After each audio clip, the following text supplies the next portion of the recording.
Na príčiny neúspechu reprezentácie, ako aj úpadku slovenského hokeja sme sa spýtali aj našich legend. Opäť som kritik slovenského hokeja, lenže ja nie som kritik, ja len hovorím pravdu. Tu je to veľmi nebezpečné. Keď ty povieš otvorene kritiku, tak v tom momente si nepriateľom tých, ktorí sú momentálne pri vesle. Pýtam sa celého hokejovej verejnosti, dokedy budeme ticho? Či všetko je opäť v poriadku? Opäť dostaneme šancu, nevadí chlapci. Ďalší rok to vyjde. Kým sa my nespamätáme skoro, tak nevidím, kto bude 2011 hrať. Kde je Tatar? Vynikajúci junior.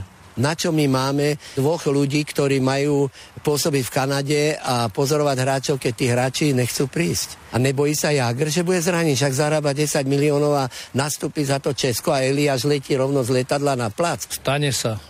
Nerobiť tragédiu, je to šport. Berme aj takú stránku. Ale toto, čo sa udialo teraz, už je silná káva. A keď toto prehľadneme, zoberme si príklad z Česka. Futbalistov, ktorí prehrajú jeden zápas so Slovenskom a viete, čo sa tam dialo. Keď u nás sa nič nebude diať, tak je to totálne chore. Sa veľmi teším na to, že čo budeme mať, jaké výhovorky. No, my potešíme fanúškov proti Norsku. Však ja neviem, či Nóri nastúpia s bielými palicami zajtra ako slepí. Tak proti tým vyhráme. Pýtam sa, aká je naša liga?